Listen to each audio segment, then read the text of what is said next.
Hello everyone, welcome to the course of C programming. Today I will discuss switch case problem in C language. So today I will discuss switch case statement. इसका हम syntax करेंगे, example करेंगे, programme करेंगे, सारे का सारा explain करेंगे and कब हमें यूज़ करनी चाहिए switch case statement.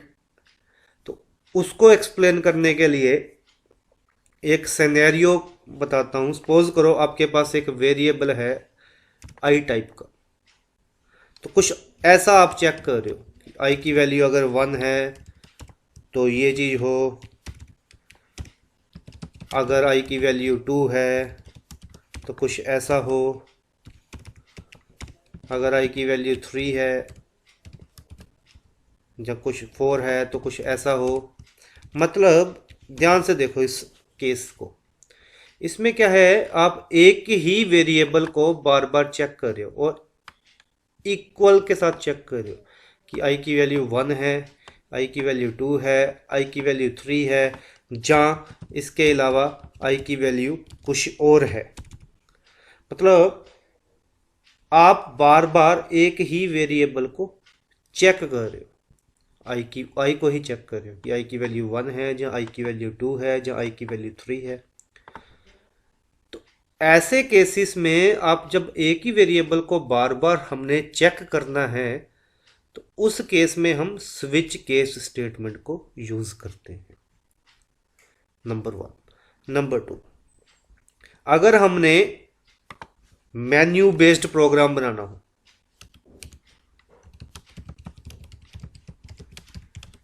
Menu based programme अभी हम करेंगे, आपको पता चल जाएगा। मेन्यू बेस्ड प्रोग्राम मतलब जैसे कि 2 नंबर आपने एंटर कर लिए, press 1 for addition, press 2 for subtraction, press 3 for multiplication. तो कुछ ऐसे टाइप का मेन्यू बेस्ड प्रोग्राम बनाना हो तो उस केस में भी हम क्या यूज़ करेंगे, स्विच केस स्टेटमेंट यूज़ करेंगे। ठीक है, तो इसको मैं अभी हटा देता हूँ। तो पहले हम बात कर लेते हैं इसके सिंटेक्स की। सिंटेक्स मतलब इसको यूज़ कैसे करना है। तो सिंटेक्स कैसा रहेगा, सिंपल। आपने यूज़ करना है स्विच कीवर्ड और ब्रैकेट में देना है कोई एक्सप्रेशन, सिंपल सी बात। ठीक है, अभी इसकी एग्जांपल करेंगे और ज़्यादा क्लियर हो जाएगा। तो लिखना है केस 1, यहाँ पे इसकी बॉडी आ गई और ब्रेक स्टेटमेंट आ गई। ये भी बताऊंगा कि अगर ब्रेक स्टेटमेंट नहीं लगाओगे तो क्या होगा। केस 2 बॉडी आ गई, ब्रेक स्टेटमेंट आ गई। केस 3 बॉडी, ब्रेक स्टेटमेंट नहीं भी लगाओगे तो भी चलेगा, और अगर नहीं लगाओगे तो क्या होगा वो भी हम देखते हैं। और लास्ट में एक डिफ़ॉल्ट केस है, इसकी बॉडी और ब्रेक स्टेटमेंट। सो सिंपल सा इसका सिंटेक्स है। ये डिफ़ॉल्ट क्या है, डिफ़ॉल्ट का मतलब कि अगर केस 1 ना चले, केस 2 ना चले, केस 3 ना चले, तो फिर क्या चलेगा, डिफ़ॉल्ट चलेगा केस। ठीक है जी। और एक्सप्रेशन क्या है, एक्सप्रेशन कुछ भी हो सकता है। एक्सप्रेशन कैन बी कुछ भी, इंटीजर हो सकता है, करेक्टर हो सकता है। ठीक है, सो expression can be int, expression can be character. तो ये एक बेसिक सा सिंटेक्स है जो आपने याद रखना है कि स्विच ब्रैकेट में क्या आएगा, एक्सप्रेशन, केस 1, केस 2, केस 3, और फिर एक केस रहेगा डिफ़ॉल्ट केस हमारा। तो एक्सप्रेशन कुछ भी हो सकता है, इंटीजर हो सकता है, करेक्टर हो सकता है। ठीक है, तो अभी हम फटाफट से इसका एक प्रोग्राम कर लेते हैं। जस्ट आपको समझाता हूँ कि हो क्या रहा है। इसको समझने के बाद हम एक मेन्यू बेस्ड प्रोग्राम करेंगे। सो फटाफट से करते हैं। ये मैंने हेडर फाइल्स लगा ली। ठीक है जी, अभी जस्ट आपको एक्सप्लेन करने के लिए, वॉइड मेन हमने एक वेरिएबल ले लिया, सपोज करो इंट आई। तो आई की वैल्यू अभी कुछ बाद में देते हैं, उसी के साथ आपको पता चलेगा। सो स्विच में मैंने पास कर दिया आई। ठीक है, तो अभी समझते हैं इसको। केस 1, यहाँ पे मैं लिख रहा हूँ हेलो, बस सिंपल। पहले ये समझ लें कि हो क्या रहा है, ठीक है। और ब्रेक भी लगा देते हैं, ब्रेक हटा के भी आपको बता दूंगा कि होता कैसे। केस 2 है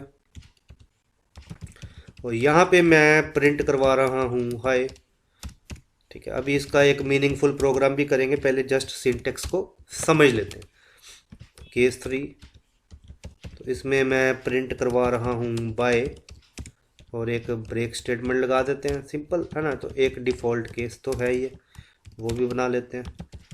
तो इसमें प्रिंट करवा लेते हैं ओके। तो ये कुछ ऐसे ही मैसेज लिख दिए ताकि आपको समझ आ जाए, ठीक है जी। और यहाँ पे हम गेट ch लगा देते हैं लास्ट में। तो अब करते हैं, अब समझो। अगर i की वैल्यू मैं यहाँ पे 2 देता हूँ, ठीक है, i की वैल्यू मैंने दी 2, तो इसको सेव कर लेते हैं पहले। तो फटाफट से इसको सेव कर लिया, स्विच केस, ठीक है, .c। इसको रन करते हैं फटाफट से। तो i की वैल्यू 2 है तो क्या प्रिंट हुआ, हाय, ठीक है। अब i की वैल्यू 4 देते हैं, ध्यान से समझना जो भी हो रहा है। i की वैल्यू, जस्ट वेट बच्चे, सेव करना है इसको। सेव कर लिया, इसको फिर से कंपाइल किया, रन किया, ठीक है जी। और क्या आया, ओके। क्लियर स्क्रीन भी लगा लेते हैं।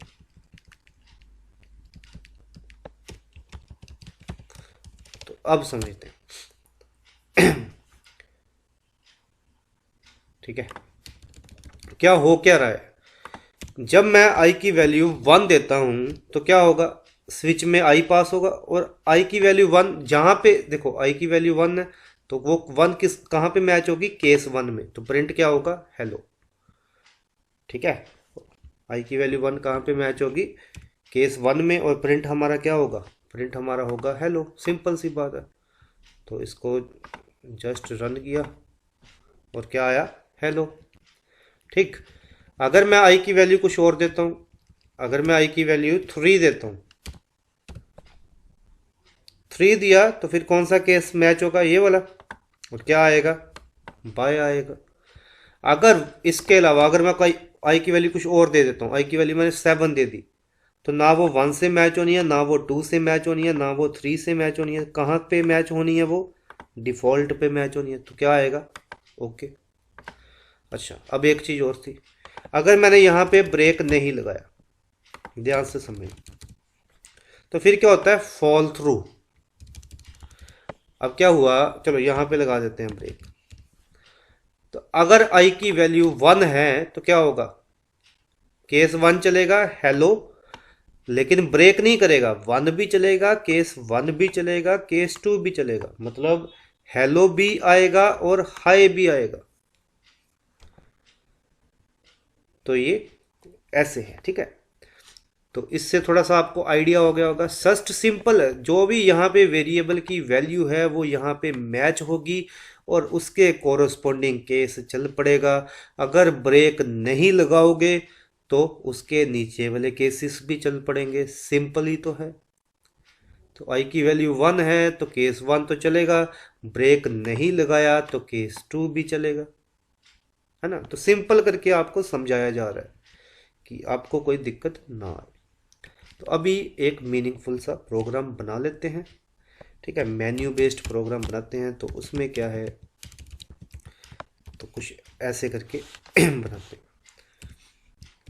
हमने यूज़र को बोला एंटर फर्स्ट नंबर, ध्यान से समझना, यूज़र ने एंटर कर दिया,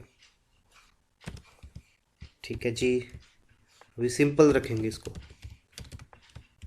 फिर हमने बोला एंटर सेकंड नंबर, फटाफट से करते हैं, ये बेसिक सी चीज़ें हैं, सो फटाफट से ये चीज़ें तो मैंने कर ही लेनी है कि फर्स्ट नंबर ले लिया और सेकंड नंबर ले लिया। अब हम बोलेंगे, अब एक मेन्यू क्रिएट करते हैं, ठीक।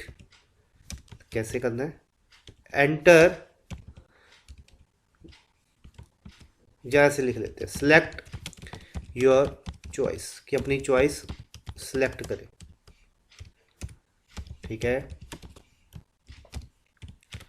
1 फॉर एडिशन, समझ आ रहा है, सिंपल करते हैं, और 2 फॉर सब्ट्रैक्शन, तो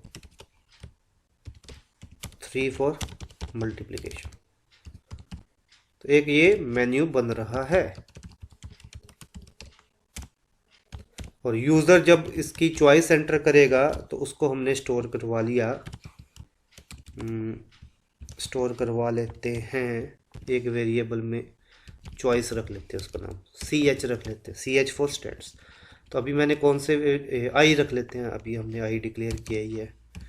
ठीक है, और 2 नंबर जो यूज़र ने एंटर करने हैं वो A B, और रिजल्ट के लिए हम R यूज़ कर लेते हैं, सिंपल सा। तो क्या है, जब इसकी आउटपुट आएगी, मैंने पहले भी बताया, कभी भी प्रोग्राम बनाना है तो आउटपुट को माइंड में रख के बताना है। ये एंटर फर्स्ट नंबर, यूज़र पहला नंबर एंटर करेगा, फिर दूसरा नंबर एंटर करेगा, फिर हमने उसको एक मेन्यू दे दिया कि सिलेक्ट योर चॉइस, 1 एडिशन के लिए, 2 सब्ट्रैक्शन के लिए, 3 मल्टीप्लिकेशन के लिए। ठीक है, तो केस 1 में क्या आएगा, सिंपल सी बात है। केस 1 मतलब किसके लिए मैं केस 1 बनाऊंगा, एडिशन के लिए, तो इसमें एडिशन का कोड लिख देते हैं, सिंपल सा तो है। ठीक है, और यहाँ पे प्रिंट करवा देते हैं। ठीक है ना, सिंपल एडिशन इज, हमने प्रिंट करवा दिया, क्या प्रिंट करवा दिया, एडिशन को। So simple. केस 2 हम बना रहे हैं सब्ट्रैक्शन के लिए, और ब्रेक स्टेटमेंट लगाना ना बोल दो, ब्रेक स्टेटमेंट लगा दी। केस 2 हम बना रहे हैं किसके लिए, सब्ट्रैक्शन, तो R equals to A minus B। ठीक है ना, सिंपल ही है। केस 2 कब चलेगा, जब ये मेन्यू सब्ट्रैक्शन वाला आएगा।